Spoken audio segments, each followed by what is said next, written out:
What happened? Well, how did I mess up the overlay thing? Okay. Bismillah ar-Rahman ar-Rahim. Hello, everyone, and welcome to MHF. Welcome to another stream, ladies and gentlemen. Make sure you guys are slapping the like button. Make sure you guys are subscribing. We're back on the channel. You know, Mo was just traveling a little bit, but we're back and we're here. So big up to all of you guys. Make sure you guys are liking the video. Make sure you guys are subscribing to MHF if you're yet to do so. Hit the like button, subscribe. Let me know. شوف البرايفت chat ضروري. Let me know where you guys are watching this from in the chat right now. Let me know where you guys are watching this from in the chat. I want to know which country you're watching this from. Obviously today England won on penalties. Yet again.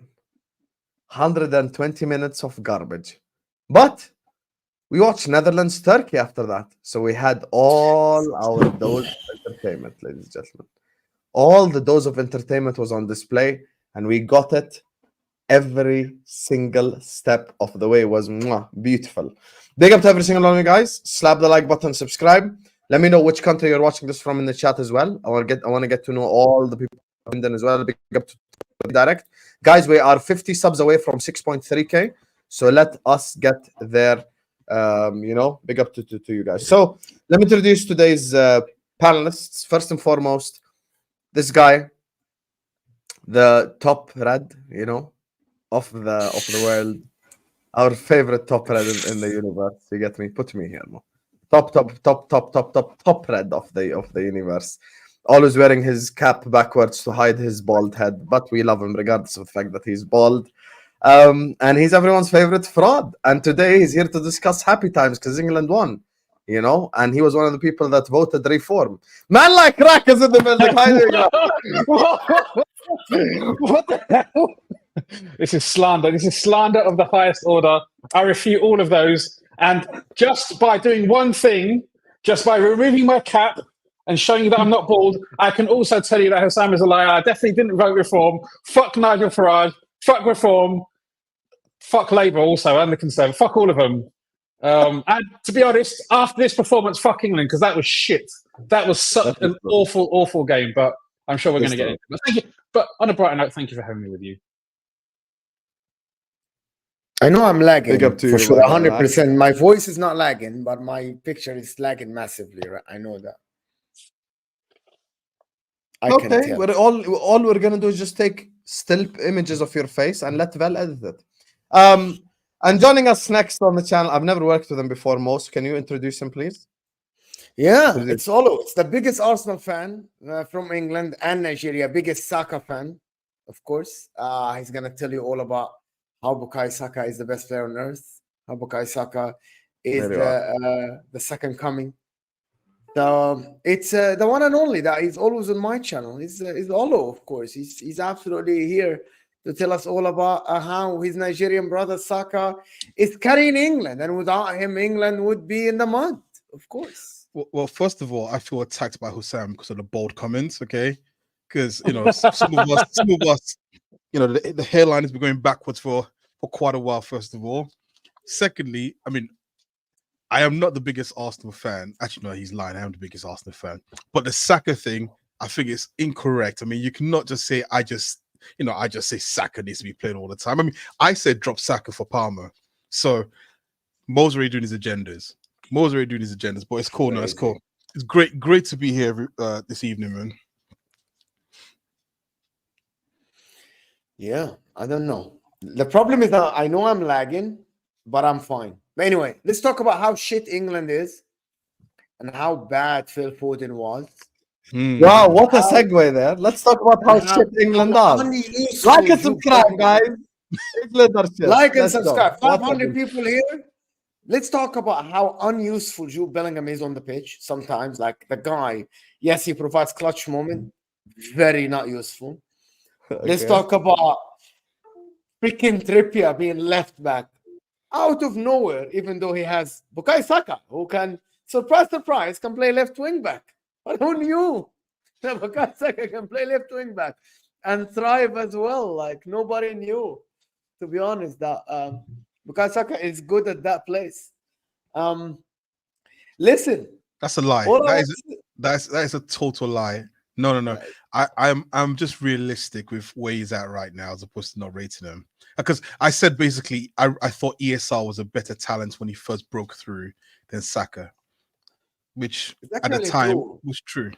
It's actually true because in the youth teams, what I heard when I watched that videos and I heard people talk about them, Emil Smith Rowe was supposed to be the guy for Arsenal. Like he was supposed to be the guy for Arsenal, but he's not.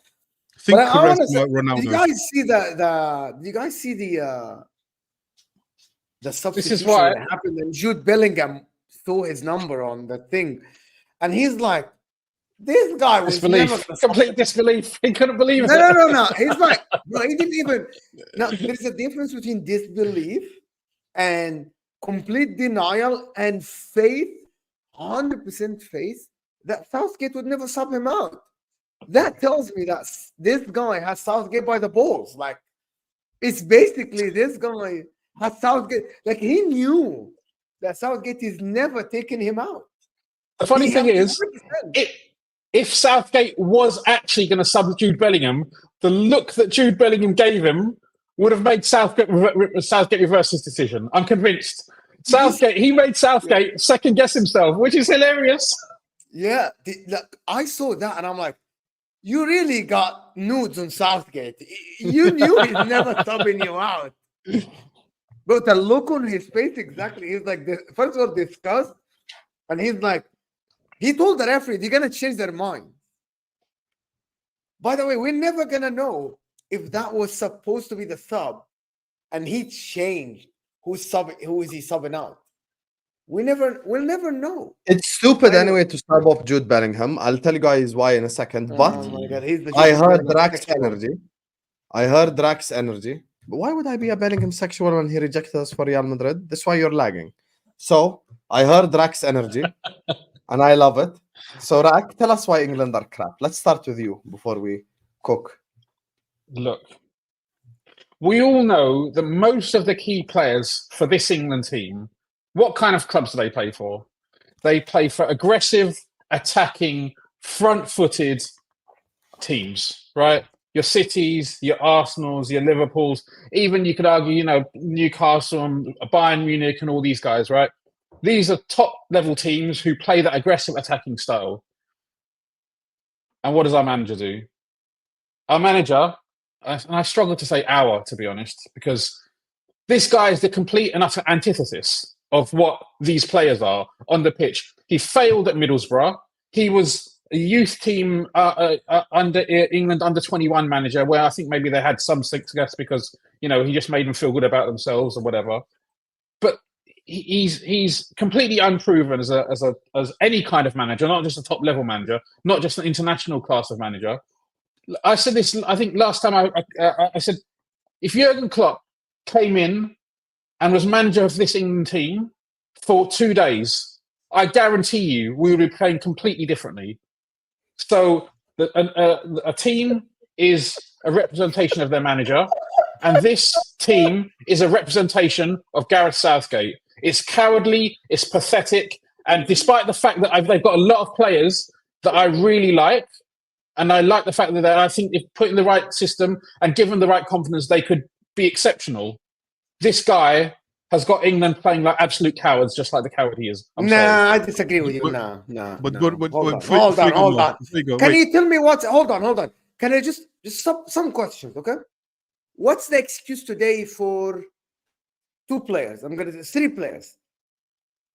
Phil Foden played in the 10. Left wing back, holding the line, so he was inside the pitch. Harry Kane dropped deep as well, as he wanted, and Jude Bellingham. Right?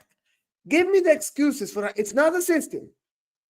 Why is Phil Foden today looked terrible? It's not the system.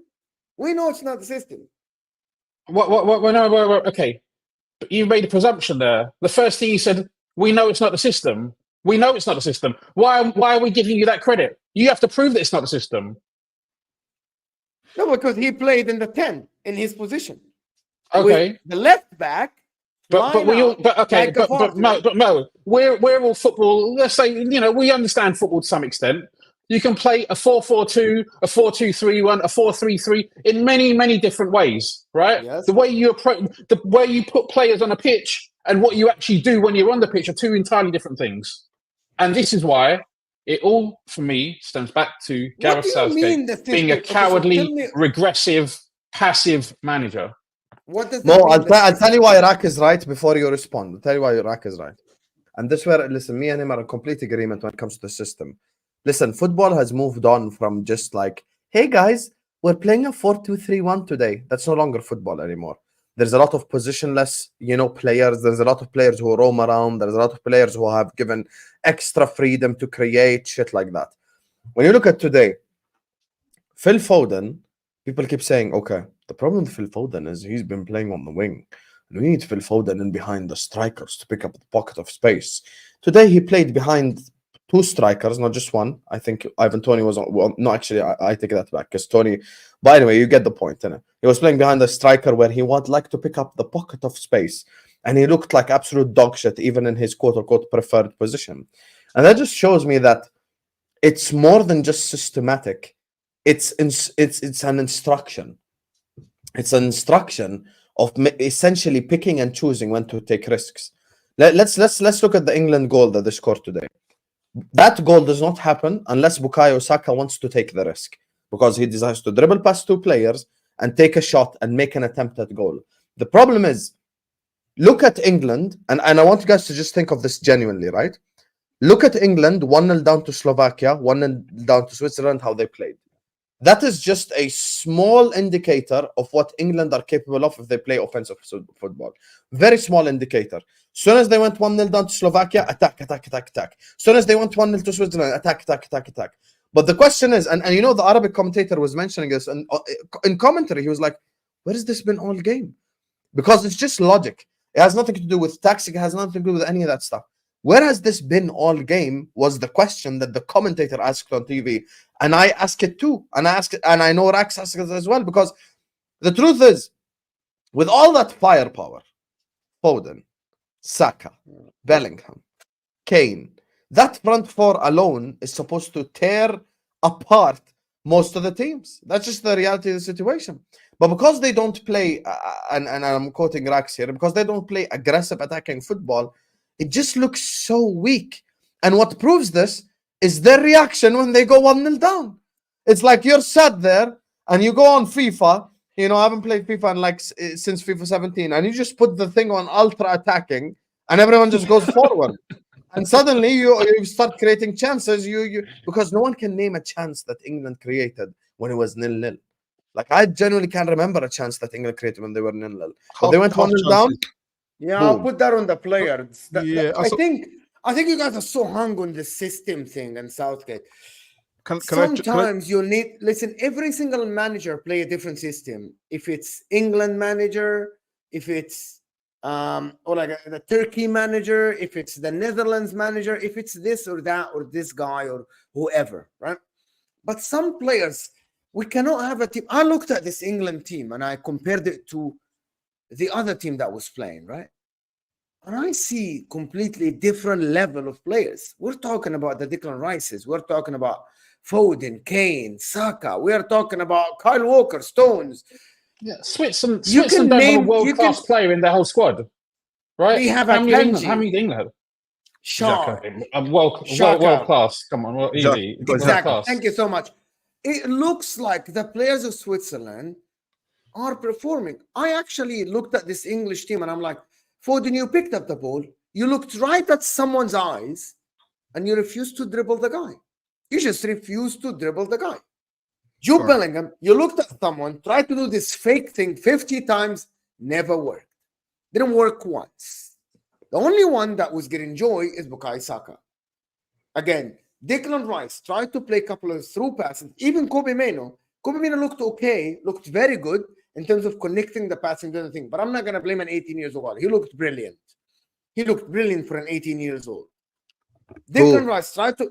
Kobe Mino looked Pedri level. That substitution was a weak substitution anyway, taking off Mino. I have no idea what. But my point about this, it has nothing to do with the system. When a player is looking at someone's eye and just refuse to do something with the ball. That's what he did. I'm gonna tell you the difference. Cole Palmer came on, tried a couple of things. Couple of things worked, couple of things didn't work, right? But he was trying. I don't know if it's these players are just afraid of doing things and look stupid in front of the media. Is it a mental block for this English team, for these English players? Because you don't tell me it's a system when some of them just cross the ball. It's nothing to do with the system, by the way. That is passing simple ball is just very, very strange. So the three players, I'm going to go back to your original question. The three players you said, or was it four? Foden, first of all, it's disappointing watching him play because, in my opinion, I call him the Brazilian Stockport player. Like, he's really from the favelas in terms of the skill that he has. And honestly, he's that X Factor player that Foden, he should be the X Factor player in terms of his skill level. His skill level, watching him on the ball and the way he carries the ball. Brother, in the Euros, he's been from the deserts, not from the favelas. Exactly. But I'm saying, my expectation is favelas. What we're getting right now is Stockport. Because I am from the deserts. He's Stockport right now. Oh, my dog's in the background. So for me, you own a dog? I have 3 dogs, so 3 of them. Hey, I just want to say, dogs are disgusting creatures. Cats are clear. But go ahead. Oh, let's not. Dogs are amazing. Cats are absolutely clear of dogs. Cats dogs all day. That's a very religious thing. This is a tangent. This is a tangent we didn't want to go down. No. We're not. There we go. Cats just give you your own space. Cats are they're just like feed me and fuck off. That's the best type of pet. Bro, a cat will leave you in a heartbeat, bro. A dog will never leave you, bro. A cat will leave you in a heartbeat. Cats are clear of dogs. You stop feeding your dog will still be loyal. You stop eating your cat is leaving you to neighbors, bro. Your cats are leaving you to neighbors. Yeah, that's a good lesson that teaches you responsibility. Feed your fucking cat. Okay. Dogs are as loyal as Jurgen Klopp. Cats are as loyal as Pep Guardiola. I'm just going to leave it at that. Okay. Pep Guardiola. Dogs are clear in terms of like loyalty. No, bro. We're not. I love this. Oh, there you go. Cats are the best creatures, man. Look what's happening to the stream. Now we're talking about cats instead of the England game.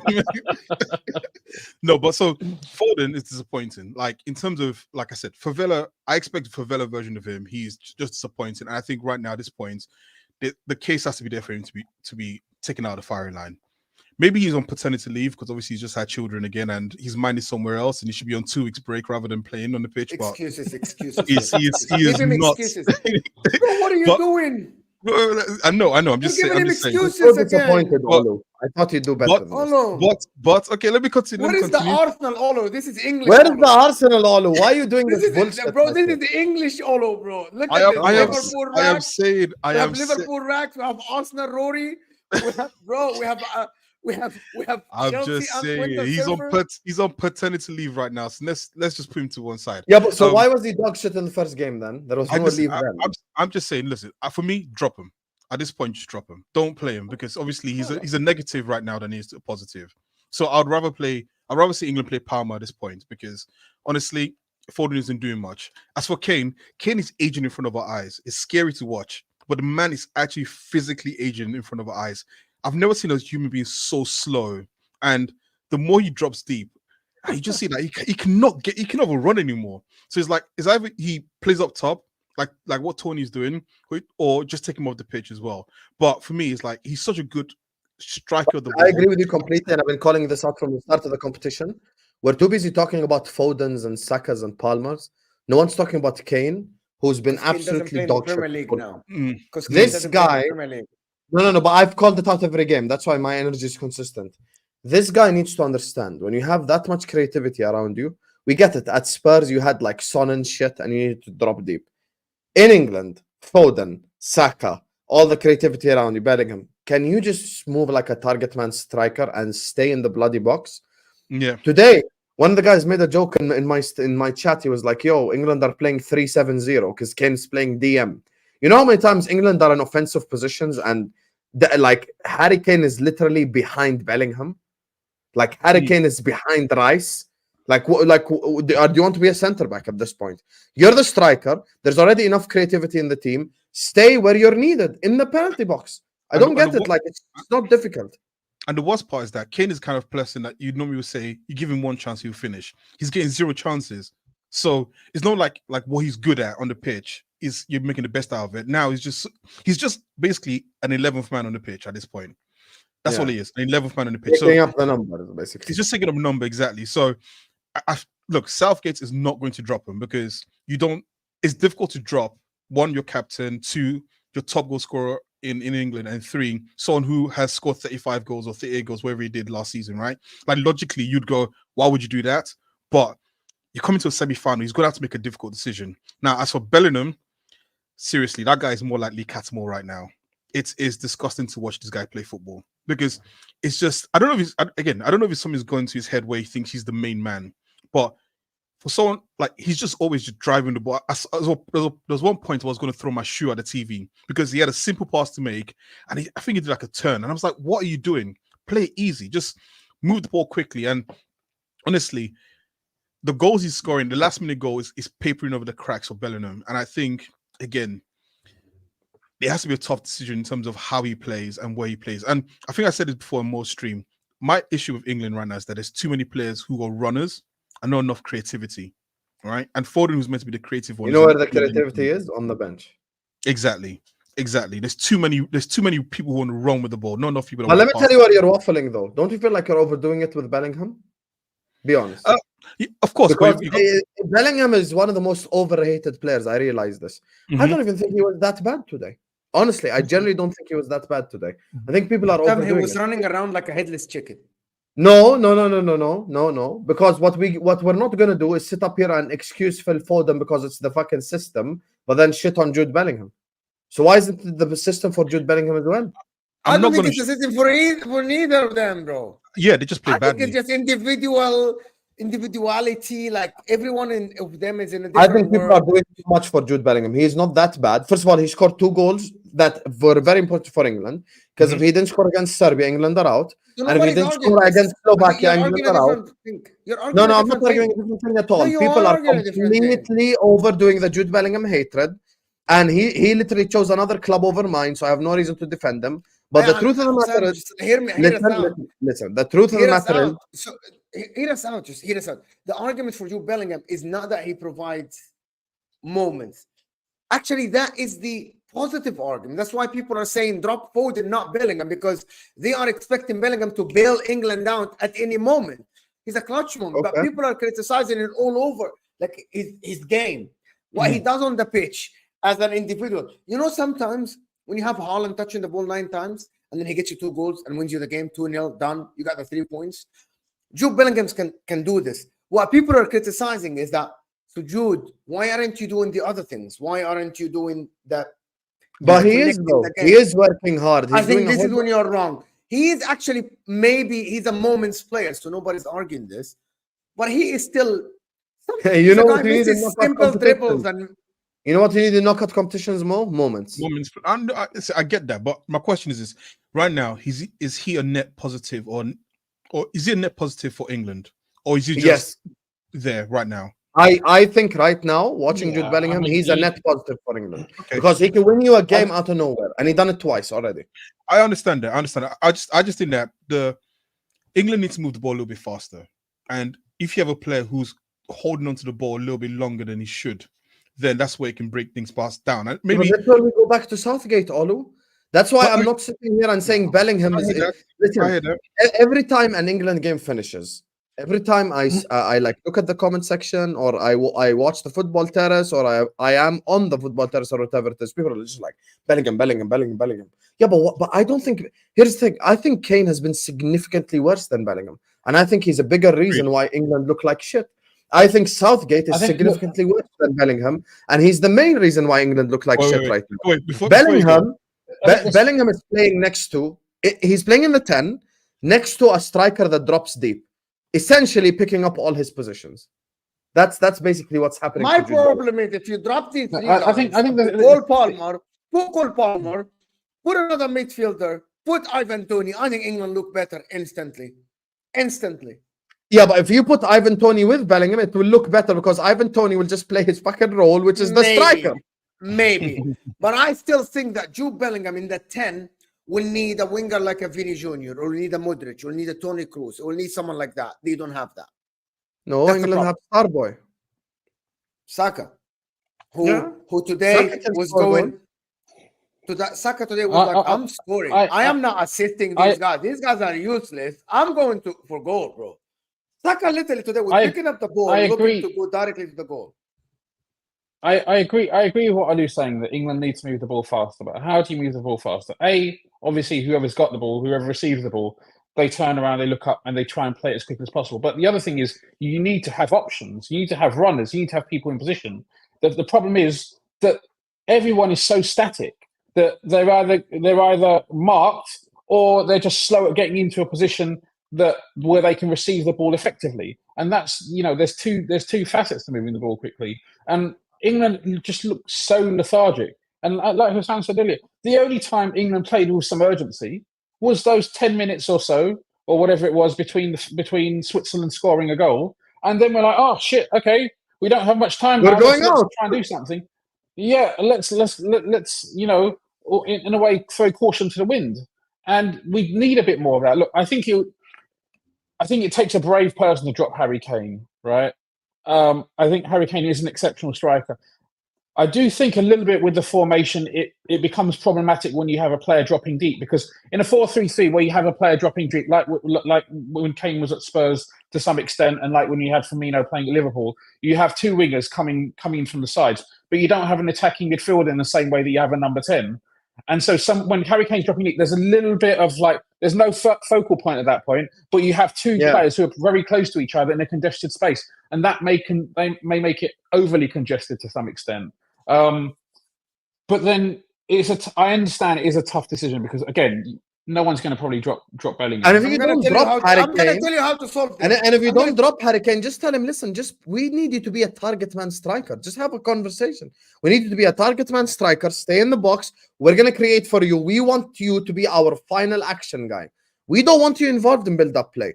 Just stay over there. And we've got Foden. We've got Jude. I'm going to tell you how to solve that. Play Saka left wing back. But the thing is, in that position, play Trent right wing back. No, give me a second. Straight Trent right wing back. Drop Harry Kane. Put Ivan Toney. Jude Bellingham in the 10. Late runs to the 18. Kobe Mainoo and Declan Rice spreading the balls. Change Phil Foden. Put Cole Palmer or keep Phil Foden. But put Saka to the left wing. Put Trent to the right wing. Put Ivan Toney in the 18. Many times Saka would drive to the line. There is no one there. No one. Because the guy, Harry Kane, he's the one who played the long ball from his own half. No legs. He's got no more legs. I told you. The guy play a long ball to Saka, who's in the final third. And Harry Kane is like, I'm jogging there, I'm tired. That's him running. He just runs in slow motion now. He runs backwards, basically. I get like Saka, he's like Travarelli saying he scored the goal today. I get it.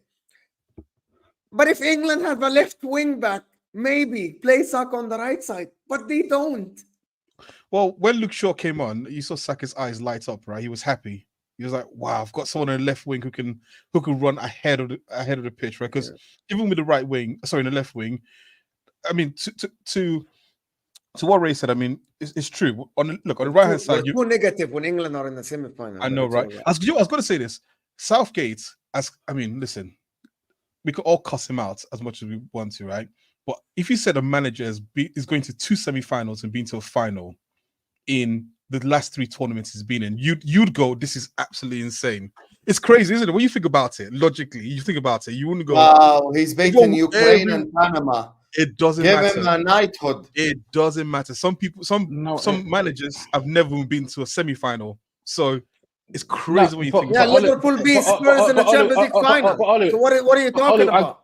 And we final. What are you talking about? Okay, I'll tell you what did that make it less? Did that make it a worse Champions League? No. Okay. Are you done shouting? Rax, no, because Mo's the type of person that you have to shit on when he makes a shit point. So Mo, that's not a shit. Okay, stop. You asked your question. I don't care about the semi-final. Let's talk about the final. We beat PSG, Napoli, Bayern Munich, and Barcelona. We beat 4 We beat The only 4 one that is of the impressive. top. At the end, See how he at the doesn't let you final stage, answer? you'll be See how he Spurs. doesn't let you answer when you You're sit on so his phone? sensitive, bro. You're so I'm going to sensitive. come At closer the to this end, because I'm not lagging. We beat PSG, Napoli, Barcelona, Bayern Munich in the Allianz after a 0-0 draw. And then we went to the final and played Spurs. England are in reverse. That's the thing that Mo doesn't realize. They beat Ukraine. They beat Ukraine and Panama and Tunisia. And as soon as Croatia pull up, L. As soon as Italy pull up, L. And as soon as France pull up, L. That's the problem, Mo. As soon as you have a competent team facing you, it's an L. So I'm not going to you credit still him. won the Champions So that's League what Olu. with a Okay, let me tell you the penalty problem. beating Can I Spurs. just tell you the problem with Olu's Doesn't argument? matter. You Mo, still can I beat just tell you the Spurs. problem with Olu's argument, You please? still Can I beat get 10 Spurs seconds? with a dodgy penalty. You Can still I beat get Spurs. 5 Okay, seconds to but- respond to but- Olu? in the final. No, but Mo, 2005, Liverpool played your arch rivals, AC Amazing Milan, Champions in the League. Champions League final. Amazing. Were Liverpool the best team? Were Liverpool the best team in the Champions League that season? No. No, Milan of course not. Clearly not. I'd say that. No. Yeah, Clearly but not. amazing. You got, Right. But that's the whole point. Osama was like, oh, you got to be what's in front of you. You can't knock him down, bro. You beat what's in No, front of you. but at the same time, The problem is England thing- get one- knocked out anytime it's a tough opponent, Mo. this is the thing. England have only beat one arguably tough team, and they weren't even in a great moment at that time, was Germany. That's the only tough team. And ultimately, Gareth Southgate has been the England manager for 7 years now. He's had time. Like, okay, first tournament, he got chucked in there. It was tough, all this kind of stuff. I get it. Tell Olu's an Arsenal fan. But then he also inherits into his international football, right? You inherit all these players, this very good crop of English players. You have some of the best players in the world, arguably a top 2 or 3 squad in the world. Like this England squad. How many nations in the world have a better collection of players? No Not one. many, Zero. right? Zero. Yeah. So having this collection of riches, having all these players who you have a blueprint around which they all play football similarly for their clubs, and yet you still can't even put in good performances. Like you need to reach a minimum standard. Some of these players, But England had a golden generation, and we had world-class managers such as Capello, who failed at again, then past the quarterfinals. You had Sven, who failed getting past quarterfinals. So I'm just saying, Man United should be all over Gareth Southgate right now. You're missing the point here. I'm setting the up. same thing with Southgate. Listen to him first. Use your Listen to what I ears. said. Use your ears before you use your beard. I said I am setting this up so that Man United should be looking at Gareth Southgate and saying we should be bringing him. I get This you. is a manager who's been to 3 Olu, I agree. Think about it. Southgate for United. Southgate for United. Long-term vision. Come on, guys. Yeah. Any of you think fraud? I thought you were doing Southgate prop. You fraud. So no one guys, you're playing 4D chess this whole time. Olu, let me tell you the thing. Even the English golden generation, they got knocked out against Portugal, who at the time was their own golden generation as well. So they got knocked out against an elite team. 2012 got knocked out by Italy, who made it to the final and only lost to Spain. And that was a dog shit England team as well. Let's get that in. Stevie was carrying that team. Thing is, we look at England. The problem is, everyone expect England. Let's be real. It's okay. It's an honest conversation. Everyone expect England to beat Ukraine and Slovakia and Slovenia and all these fucking teams. Now, Olu, Southgate, the floor is yours. Netherlands. Not the toughest opponent in the world, but still a tough opponent. Show us what you can fucking do. Show the whole world. Can Mr. Gareth Southgate deliver on the grandest stage of them all? No. You know why? Because he is a P word. And when you look today, I think it's beyond claiming its club agenda. Watching Kyle Walker has been painful this competition. He cannot pass back to Pickford. He cannot cross. He cannot shoot. He cannot link up play with Saka. And on top of all that, he cannot defend either. Because they're fucking attacking down the right-hand side. Every single team coming up against him is attacking down the right-hand side. You have one of the best progressive passers in the world on the bench. You've got Cole Palmer on the bench. And you've got a team that is actually by the way, I'm going to steal Rax's term from now on. You have a team that can consistently aggressively attack you. Let's be honest. Forget Jurgen Klopp. If we made Arsene Wenger the England manager, England probably beat Serbia by 4 goals, probably beat Slovakia by 3 goals, probably beat all these teams by 3 or 4 goals while playing entertaining, sexy football, while having Trent Verde. Like think about it today. England went 3 at the back. So you have a Kyle Walker fetish. That's fine. Play Trent right wing back because then he wouldn't have to defend anyway. So play him right wing back. Invert him, let him help up to the creativity, so you wouldn't be in the position to begin with where you have to be 1-0 down, where you have to do all of that stuff. The commentator today on BN Sports question is an extremely valid one, Olu, and that's the problem. Where was this all game long? Why do you wait to be 1-0 down to Slovakia, 1-0 down to Switzerland to start playing offensive football? I get it, the point is to win. But if you played offensive football with these players, you would have won. That's the thing. I actually think it's the problem. Sometimes I get Southgate's system is bad and everything. Some of these players aren't performing, and you guys are like, some people just because you guys support Premier League teams, you guys are not seeing some of the stuff they do. The simple crosses, the simple passes, the simple movements that they miss. They just, and by the way, I don't have the answer why this is happening. And it's not the system. Because Foden today, even Saka the last game, Saka missed simple crosses. You would not miss at Arsenal.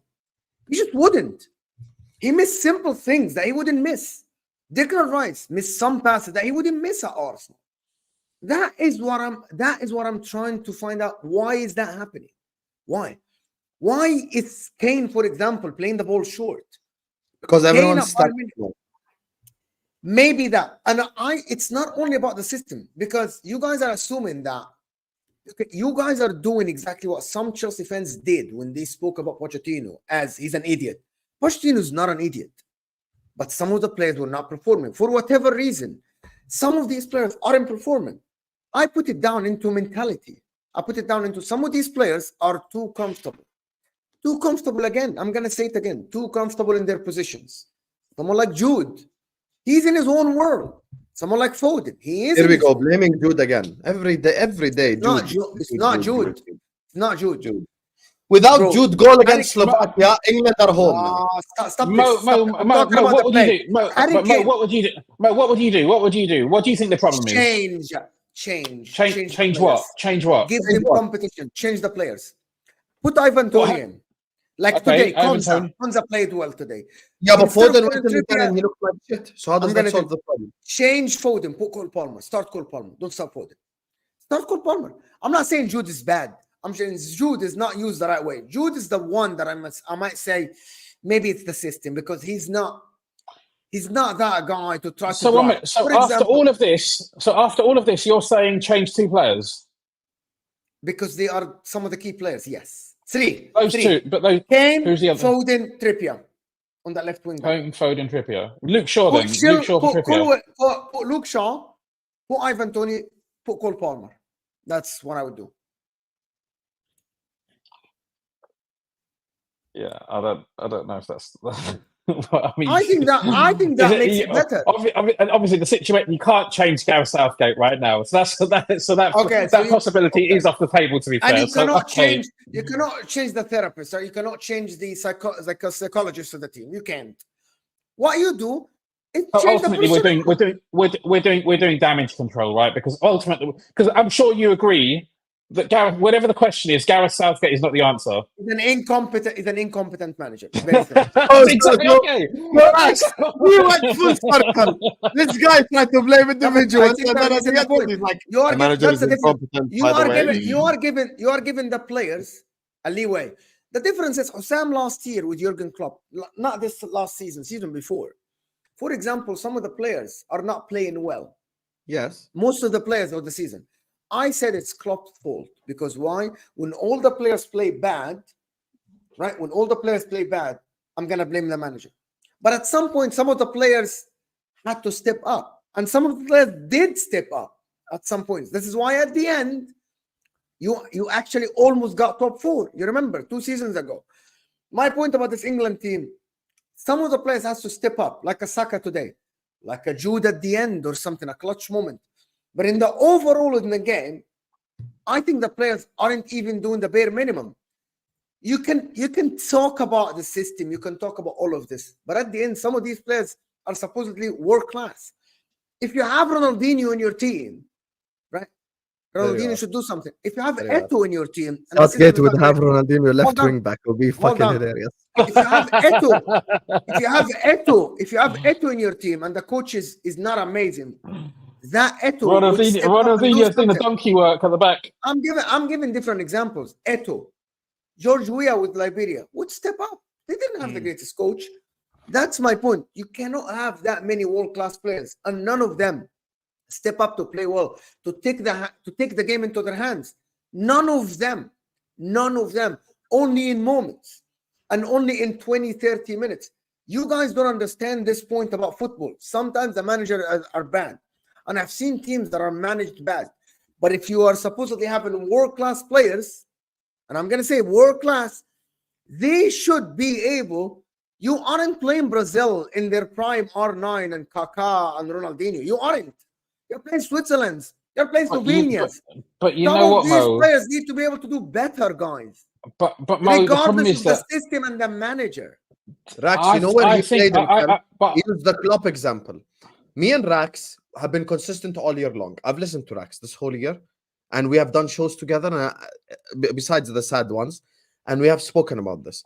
You have just played yourself exponentially more. I'm going to show you how. Yeah, go ahead. Let's use Jurgen Klopp this season. Perfect example. But I You know who blamed Jurgen? Mo, can I speak? You just spoke for 7 minutes. But I said You're fucking lagging. Oh, listen. Okay, so let me tell you about this year. So this is what happened this year. Okay, there's two types of Liverpool fans: players who made the players accountable for why we ended up bottling the league this season, and people who came here like Jurgen Klopp has no system, and Jurgen Klopp's fucking shit, and Jurgen Klopp's this and Jurgen Klopp's that. We lost the league this season in 3 games: Crystal Palace at home, Manchester City at home, Man United away. Fuck all the rest of the games because the players gave up after that. That's that was just mentality. Olu, don't be main character syndrome, please, because you lost the league as well. So back to the topic. So when it comes to those 3 games, we dominated every single one of the games. Sorry, I'm gonna stop you. We had a high. Let me finish. ما هو انت بتضيع الفكره الحكي من مخي يا زلمه. خلينا اكمل الجملتين. حرفيا 20 ثانيه بكون مكمل. ما انت بتخليش واحد يوصل النقطه. This guy always listen to respond, never listen to others. Just give me count to 20. Count to 20 and I will be done. Go ahead. No, count to 20. Wait. Mo, wait. Count to 20. Okay? So the reason why myself and Rax and many others blame the likes of Diaz and Nunez and people who miss chances is because in those games, we had higher XG and more shots on target and more shots created and more corners and more one-on-ones, dominated them to the umpteenth degree. Today, Switzerland had 1.5 XG and England had 0.4, even with all the attacking they did while being 1-0 down. If you're dominating the other team and your players are not finishing chances or your players are fucking shit, that is when you blame the players. So if Southgate has an offensive system where they play offensive football and they're dominating possession and they've got 75% possession and chance created left, chance created right, but Foden misses a one-on-one and Saka misses a one-on-one and Harry Kane can't finish, that's when we'll take a step back and go like, Kane, Foden and Saka, you stink. But when you have less XG than fucking Switzerland, that is when you take a step back and go like, the manager is a fucking fraud. That's the difference, Mo. I hope you get it. Okay, you're finished. I never said that Southgate is great. Southgate is shit. Southgate is absolutely garbage. But the people in the chat that you guys are thick and don't understand the point. Fucking give up. Rax, you take the floor. Can I just finish the point and then he can talk? Okay, you guys can talk. Southgate, we all agree Southgate is bad. But this England team, let's just imagine that Brazil have a shit manager, but they have the superstars of the world. England have the top scorer of the Bundesliga, the best player of La Liga, best player of the Premier League, arguably Declan Rice, maybe the second or the third best DM in the world. They have Bukayo Saka, an amazing right winger, right? They have some really good players. My point about this, which is the people in the chat that are thick and can't understand, just listen first. Southgate is a bad manager, and he's setting them up bad. But at the end, Harry Kane is doing what Harry Kane does at Bayern Munich, what Harry Kane did at Spurs. Saka's playing right wing. Phil Foden is playing at the 10 today. Jude Bellingham is playing behind the forward. Declan Rice is playing at DM.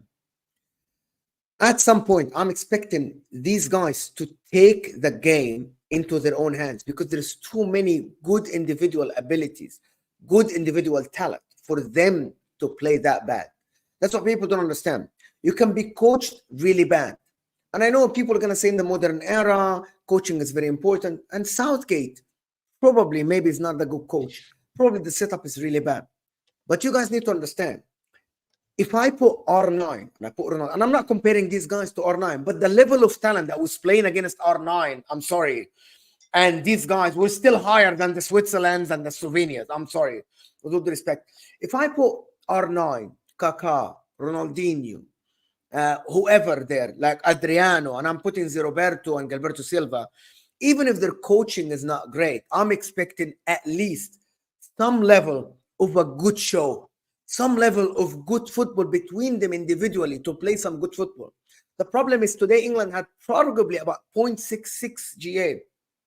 Some of these players aren't performing even to their basics are doing it wrong. The passing are wrong. I get if someone is reaching the byline and crossing and Kane is not there, but no one is doing this.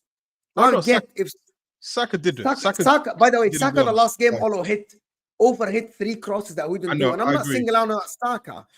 For example, Foden today. For example, last game Foden. Don't tell me it's the system. When let me finish that last point, right?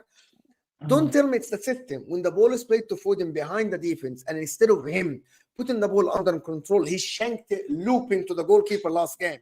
You guys remember this ball. He was in a perfect position for Foden to have the amazing touch that, as Olo said, an amazing talent. Put it under control and maybe look up, not see someone, and then now we're talking, oh, why is no one in the 18? If Declan Rice is looking up, not being able to find the pass yet, but if Declan Rice is not even getting the ball and turning, that's not on them because he does it. Sometimes he does it at Arsenal. That's my point, guys. It's not about Southgate here. But the problem is, Mo, if England were playing really well up until now, if England were playing really well even before this tournament, right, and they'd steadily become better and they were playing well, playing a good system, we can all forgive bad performances, right? But bad performances happen, whether you're Pep Guardiola or Jurgen Klopp or whoever, Mikel Arteta. If you're playing well in general and you have a hiccup and you scrape a win and you go through on penalties or whatever the case may be, fine. You say, okay, we lick our wounds, but we fight late. We live to fight another day. The problem is Southgate's been in the manager for so long, and yet we don't ever see good performances. When do we ever see good performances? Even against minnows, even against small teams where they should be absolutely spanking them. Right? England have won 2 games this tournament. Right? They won their first game, and then they 3 games. Slovakia. And so, like, none of those performances have been anywhere near acceptable. None of the performances in the last World Cup, I don't think, were anywhere near acceptable. None of the performances in the qualifiers or in friendlies are anywhere near acceptable. This is the pattern. This is not an isolated incident. Listen, I hear that. And so I'm going to draw a couple of examples. I know, Rex, you're probably old enough to remember France in 2002 when they got knocked out in the early rounds, right? Whoa. What do you mean you're old enough? Let's unpack that. Listen, I know he's got one. He's got one. El Hadj Diouf. Exactly, right? Exactly. You remember, like, he had the issue. They had Trezeguet, they had Henry, they had Wiltor. Okay, I said Wiltor. Jesus Christ. They had Zidane, they had Vieira, and they got knocked out in the first. Just name all the Arsenal players at this point. I know. Listen, Arsenal. How do you name the French team and your first player is not? You had Robert Perez. You have Robert Perez. We had half the French. He forgot Zidane. I mentioned Wiltor before Zidane. He mentioned Wiltor before Zidane. We had half. Be honest, Olu, was that not fraudulent on your part? Be honest. Mention Wiltor before Zidane. That's fraudulent. I accept it. Thank you. I accept. No, but listen, sometimes it happens where, and I think most points of this, personal responsibility from players needs to happen sometimes. Like, yes, you can have a terrible system. You can have a coach who's not motivating you or having the right tactics, but when you're quality enough, right, you should be your quality players should be able to stand out. And listen, I think England, that's the problem as well. There's lack of personal. I think we're taking away the personal. Well, maybe we're not, because we're saying how bad Kane is playing and how bad Foden is playing. So maybe to some degree, yes, we are putting some personal responsibility on the players, but there needs to be more when they're on the pitch. The coach can only do so much. When they're on the pitch, they have to take control of the games, right? So that's the first thing. The second thing as well is this, right? Like, listen, I'm not shooting Southgate bail. I don't think England will win the tournaments, because I think Spain are by far the best team right now in tournaments, and more likely going to win it, right? But the reality is this, right? Sometimes teams peak when they go through a tournament. So Italy lost in the Euros, right? I'm pretty sure that they scored one goal through. I'm pretty sure it was one goal in each round they scored, right? Or in each game, something like that, basically. And they made it to the final and won it, right? Sometimes that happens. I'm thinking as well, when Germany held the World Cup, and they were absolutely terrible for the World Cup, and people thought, listen, they're going to be terrible in that, and they reached the semi-finals. Like, sometimes it's how you peak, and you're just hoping that England peak at the right time, right? So yes, I do agree. I mean, your points are 100% right. It's been, the past couple of years have been bad watching England, but the scary thing, the scary thing is still this. With that in mind, there's still a manager out there who has got a World Cup final and 2 Euro semi-finals. That is a Euro final, 1 World Cup final, another by Euro beating Ukraine, and this is insane. And Slovenia and Slovakia. Give him the Olu, my brother. Actually, genuine question. How does Bellingham and Kane and Foden and Rice and Trippier and Walker all look like dog shit? Explain this to me, since you're a dog owner. You know about dog shit. Tell me, how does it look like the dog shit right now? Okay, explain. Logically, convince me that it's individuals and not the system. If I could explain, I'll be a manager right now. Unfortunately, my level of analysis. Yeah, but that's such a weak response, because you're not a manager and you're on YouTube. So don't do that shit. Actually, give me a response right now. How does everyone look like fucking trash? La Liga, player of the season. Premier League, player of the season. Bundesliga, top goal scorer. How the fuck do they look like shit? Tell me. Honestly, I agree with you. That's where the manager itself. That's where the blame comes on the manager. You've got this quality talent. They have to perform, and in the end, in the end, if England, let's say England went out in the first round, he's the one getting fired, not the players. Next tournament, the players are going to get called up. Some might get dropped, but he's going to get called up, right? So it's down to him. I do agree on that. Next tournament, you want to keep him another tournament? No. I'm not saying that. I'm saying that. I'm saying when he leaves, the player, like, apart from someone like a Kane, Foden's still going to be in the team. Saka's still going to be in the team. I hope Luke Shaw's not going to be, but Luke Shaw probably still be in the team, right? So in the end, it's his job that's on the line, not anyone else's, right? The players will still play for the England team. Yeah, and that's why he's not showing any risk taking whatsoever, because he's thinking about it from the my job on the line perspective. And instead of him and he doesn't realize the higher the risk, the higher the reward. And if you want the perfect example, let me give you the perfect example. Spain manager this tournament has done a phenomenal job, except one game. Germany. He took off Yamal and Nico Williams and Morata and ruined any single chance of them coming back if Germany equalized, because he took off every single one of them players. Okay. Now, every other game, he took risks. He slapped Croatia by 3 goals, beat Italy and was in control of that game, could have won by 3-4 goals. He beat Albania with his B team, slapped Georgia 4-1. That shows you that risk-taking always pays off. Think of the successful managers in world football over the last 10 years. Klopp, Pep, Ancelotti, all risk-takers. These are the consistently, like Zidane as well, all risk-takers, all allowing the creative players to cook.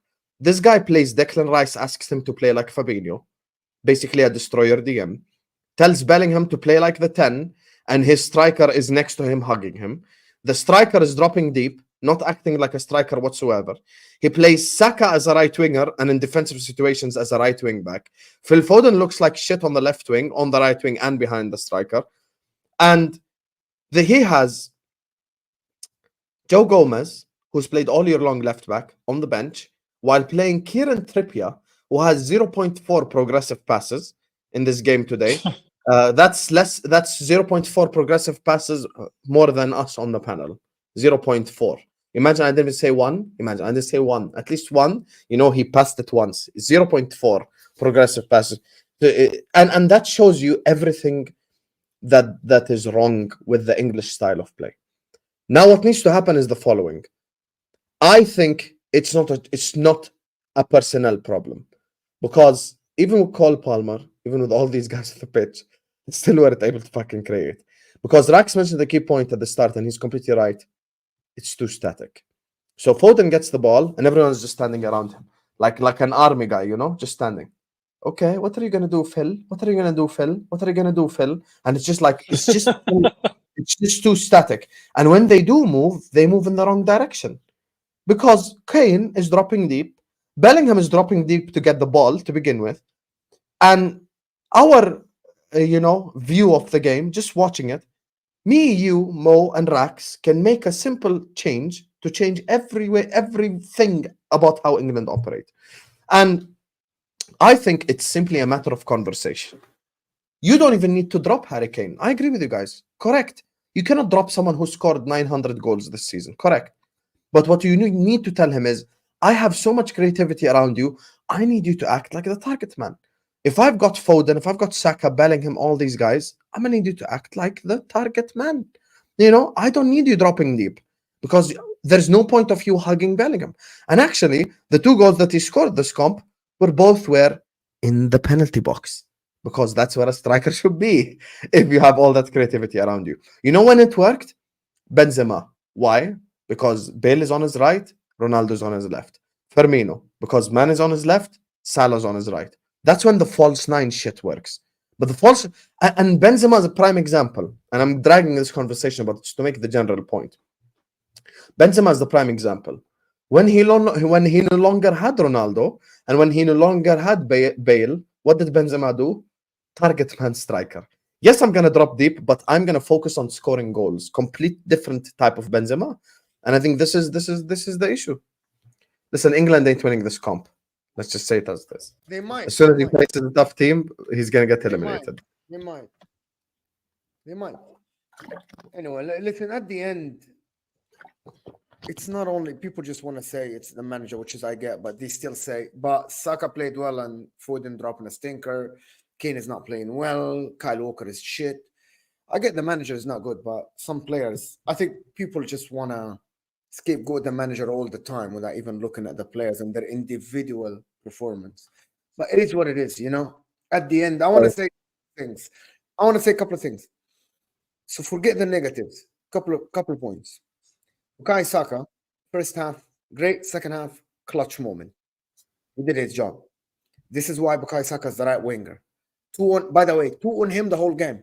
They had 2 guys on him the whole game, and he still got the goal, right? But also, you said he should move to left wing. Yeah, because you don't have a left wing back. But he said left wing back. Even worse. Oh. There's a difference. There is a difference between the left wing. For me, that's the whole point. He said Ian Wright was right, basically. The left wing back. They need to be a touchline winger. It's basically a third guy on the left. So Foden or Palmer or whatever. I think he scored a goal today, right? He scored a goal, but I think he's still isolated on that right side, very isolated. The other point about this, if he had a left wing back, if he had a Chilwell as prime or whatever, or Luke Shaw is fit, play Saka as he was today, as a right winger. The second part is Kobe Meno. Nobody wants to give this guy credit enough. The guy is exceptional talent at the 18 years old. He's literally playing at a level of a 30 years old with experience. He's so very, very good, to be honest. And nobody wants to give him, because he plays for Manchester United. And I sat down on the football terrace after the game. People don't want to give this guy credit. He is Kobe Meno. He's so No, who's not giving him credit? A lot of people on Twitter, he's okay. He did okay. He's not exceptional. He's 18 years old. People want to forget that he's 18 years old. And they want to forget he's 18 years old. If you have an 18 years old doing this for your national team with that many stars stacked, you'll be sitting here and saying, But I think he's Pedri's level. The problem is he plays for Man United. He plays for Man United. He has the talent to be an amazing midfielder. He's so composed, very calm, right, on the ball, doesn't make mistakes, right? And I think he makes things tick. But people just don't want to give him credit. Because I don't see, when Pedri was playing for Barcelona and the Spanish national team, people said, oh my God, this guy is exceptional, he's amazing. I see like a little bit of like, yeah, he's good. Do you know the difference between like, yeah, he's all right? No one in the media is hyping him up. Do you want to talk about other players? And I don't know why. I think he's an exceptional talent. I agree. I agree with you. Main is a wonderful talent. I think he might fall into a trap though of not having a defined position. So he's not a DM, right? He's not a defensive midfielder, nor is he an attacking midfielder in the traditional sense. So he kind of I hate doing this. What is Pedri for Barcelona or the Spanish national team? What is Pedri do? Is it Pedri or Gavi as a rat? One and two is a rat. Don't forget Gavi's the rat. Gavi's the rat. Gavi's the rat. So Pedri, I don't know. Pedri is a central midfielder. CM. Yes, he's not a DM. He's not an attacking midfielder. And by the way, not quick. He's not a tackler. He's not a box to box. He's not that guy. He's just there, and you recognize the talent. You know what I mean? Kobe Mino is the same. He's not a defined player. He just makes things happen. I think like, but the thing that I was saying is that he might fall into, well, maybe not. Maybe I'm looking for a Man United lens of the Pogba trap of, you know how Pogba was just sort of shoehorned into the team, not giving him a defined role, and he was just sort of like be in the central midfield and do something because you're that talented. And I think that might be a problem with his development as well. But you're right. He's talented. There's natural talent in that boy, and like the skills he's got on the ball. I mean, last time we were talking on the stream, and Ahmed was saying, you know, Declan Rice is a spicy, was it Lee Catamore or wherever it is, and Maino's a better passer. And I was like, yes, Maino is a better passer than Declan Rice. Maino is better on the ball than Declan Rice, but that's why you have the agenda. You've met Ahmed, fair enough. Oh yeah. No, but I'm just saying that the thing about that is the trap you could fall into is just that he becomes someone that you're trying to shoehorn into the team in a position without giving him specific instructions. Just go out there and be a baller, which actually in some cases that works, right? Sometimes you just put an adult trapped on the pitch and go out there and just dribble and score. So that's just my observation. But yeah, I think he's a wonderful player. I think he should leave Man United. Sorry. Leave that for another stream, I beg you. Let's not do this. Some people are saying he's a number 8. I'm just like, okay. First of all, what is a number 8? Because I think when people use numbers, they don't define exactly what that position entails. Are you saying kinds of 8? I think the only there is only 3 in the midfield. For me, there are some definitions of players. There is the Odegaard, who is the advanced 8, who's more of an assister. And there is the Declan Rice, who's more of a tackler, stopping the transition, but also maybe the simple passes. And there is the Thomas Partey, who is breaking the lines with passes, but also can defend. There is the Rodri, complete controller. There is the Pirlos. And there are the Xhakas, which is just a box-to-box midfielder. You would not think he's the best player on the pitch ever. You'd never sit and say Xhaka's the best player on the pitch unless he does something exceptional. And there are the Pedris, the Mainos. I'm going to give you examples about this. There are players in the world, and they're just not defined. I'm going to give you an example. He's not exceptional at it, but he has made a career out of it. Rabiot. He's not an attacking midfielder. He's not a defensive midfielder. The guy made a career of being just there, just doing the basic things. So doing the basic things well. The difference is Pedri does the basic things exceptionally well. If you watch Pedri for Barcelona, receives the ball, turns, passes to the offensive player. Or when the ball is stuck in the defense, he gets it passed to the next guy. But he does it very well that you notice it. That's why Rabiot is not exceptional, because he doesn't do it amazing. Kobe Mainoo is amazing at it. You see Declan Rice trapped, Kobe Mainoo is creating an angle for him. You see Saka trapped, Kobe Mainoo is there to create an angle and keep it going to the left side. That's what he does. These players, they are smart. They create angles for your team, for the teammates. These players, people think it's a very easy job. Kobe Mainoo is always an option. That's why when Man United are shit, Kobe Mainoo still completes more than double everyone's passes. Why? Because he's always available. He's always an angle, and he doesn't lose the ball. Right? People think it's an easy thing. It's not an easy thing, which is sometimes why Rodri is amazing. Because Rodri, you're stuck. Rodri is there for you. He's bail you out. He's going to take the ball, pass it to the next guy. That's why some of the players are exceptional in this. They might not get you the amazing goal. They might not get you the Pirlo pass from deep. You know what I mean? But they're just there. And the coaches love these players because they always keep it going, keep it happening in the midfield. I think Kobe Mainoo is an exceptional talent. He should just go from Man United. Seriously, he should just leave. Swap. So Gareth Southgate in and Kobe Mainoo out for Man United. I concur. Yeah, I agree. You see where I'm going with this, right? I'm playing a long game. Comedy, I'm booking tickets to watch Man United. I'm at press conferences. Bro. I am unsubscribing to Man United, YouTube channel.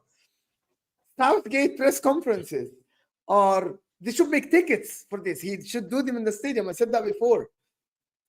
The guy is an idiot. But anyway, England are gonna win against the Netherlands, and they're gonna face who? They're gonna face in the final, France or Spain? Whoa! Who said England are gonna win against Netherlands? They won't. You just. Did you see the Netherlands today? Did you see the Netherlands today? They literally stole the game. They literally stole the game. No, I don't think they stole the game. I think they were a lot better. They were better than Turkey. Yeah, they pushed. They pushed hard. No, it was a good. I don't know if it was an intentional segue or not, but there was a good. The amount of blocks De Vrij, Ake, Van der Ven, and Van Dijk. Yeah, but that was at the end. That was at the end. Yeah, that was at the end. That's when Turkey. Maybe I went too far with it, but I thought Turkey played very good. Turkey could have killed off the game many times, but they didn't. But yeah, and I told you why. Montella did the reverse Southgate. Attack first and then defend as soon as you score the first goal, and then he fucked it. That's just typical Italian football for you right there. Let's do the super chats before we move on. JJ, he's saying, صلوا على من بعث رحمة للعالمين سيدنا محمد بن عبد الله عليه الصلاة والسلام. Thank you, JJ, for this. Smash the likes, people. Guys, we have 600 people and we aren't even on 200 likes. 400 likes live on the stream is a must. Leave what you're doing now. Hit that like button. As JJ is saying, let's get to 10K for MHF while I'm lagging. Let's get to 10K, guys. Hit that like button now. Let's get to 300 likes now. Remove Kane and Trippier plus push Bellingham up. And what about Foden? Put Bellingham striker. Fuck it. Why not? Why not? False nine. He did it. He won player of the year playing that. Right. Game King is saying, as bad a coach as Southgate is, a Chelsea player Palmer and a City player Foden were the first to celebrate Saka's goal. Does he get credit for this togetherness that other England team lacked? Okay, now you're picking. Now we're picking. Now I mean, do you want to go, Rax? I'll let you have this one first. So, one of the things that I would credit Southgate was when he first became the England manager is he helped to get rid of the cliques. So I've already given him credit for that 6 years ago. So I'm not now going to re-give that credit for him now that I gave him 6 years ago. Yeah, and also, England, listen, it's I get the point, but England were 1-0 down. If these guys were sulking when Saka scored, that'd be more of something to talk about than them celebrating. It's just normal human behavior. You're 1-0 down. You've seen a player running from the right, score a beautiful goal. You're going to celebrate. Whether you play for Chelsea or you play for Arsenal. Let's establish something.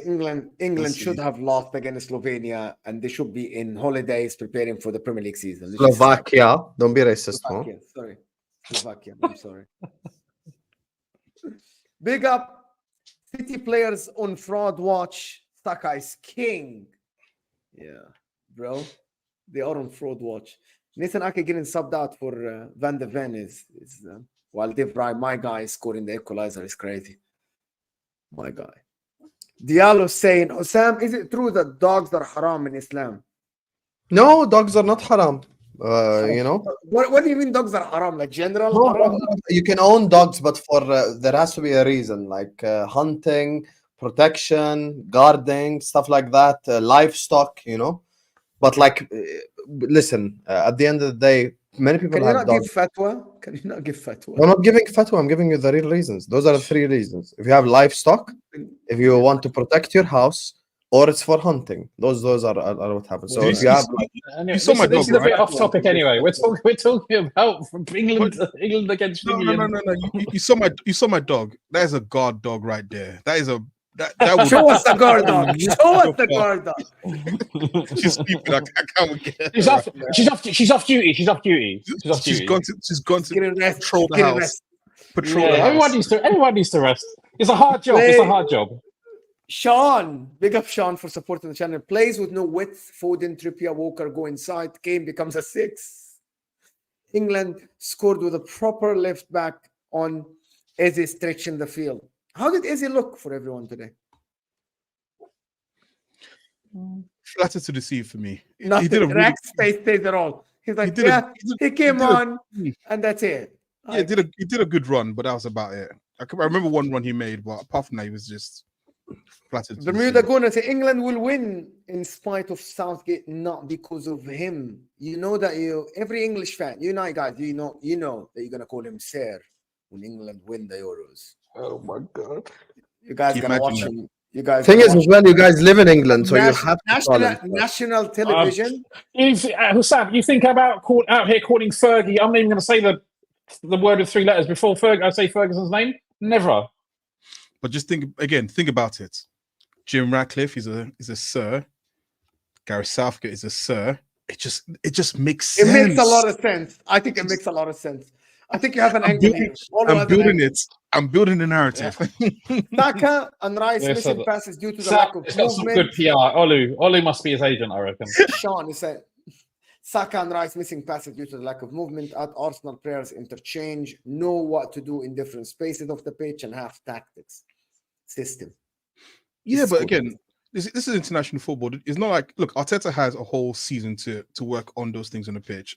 Like most international managers don't have the same luxury, so don't expect what you see. That's why you watch any international team. Like most of them play fairly similar in terms of they don't have the same attacking patterns they have in club football. It's just harder to do because coaches don't have that everyday time with the players in the same way a club manager does. But it's an interesting point though. Yeah. Big up Mookie for supporting the channel. Big up. Brate Mookie, moi. How are you, Mookie? Big up Mookie. Anyway, you guys want to speak about Netherlands or just end it here? An hour, 15 minutes. Just end it at this point because Rax is bored.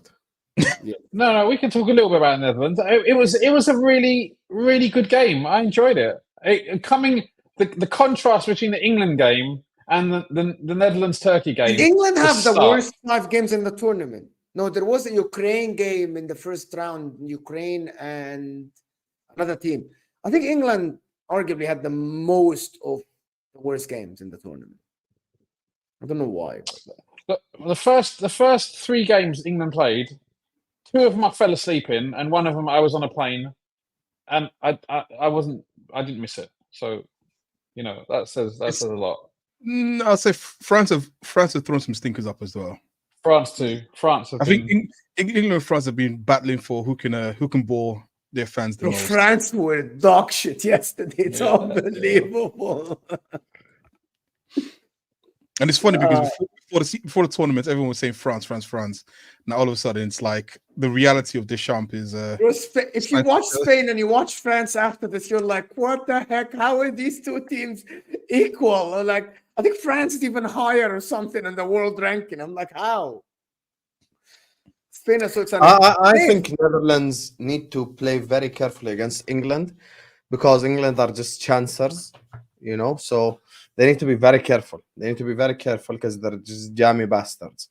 So Netherlands need to take their chances. Allen Iverson up top need to play more like he did in the second half than he did in the first half. Because in the first half he looked like dog shit. I think Gakpo's been probably, fair to say, the best forward in this competition so far. There is no one can name a better forward than him overall from the start of the comp till the second. My forwards are there.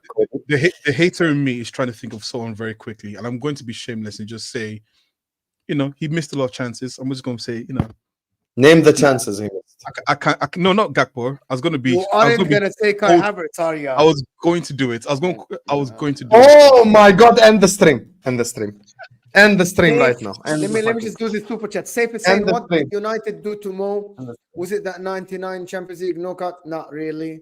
It just, I actually think that Man United fan base are entitled fan base. It's as simple as that.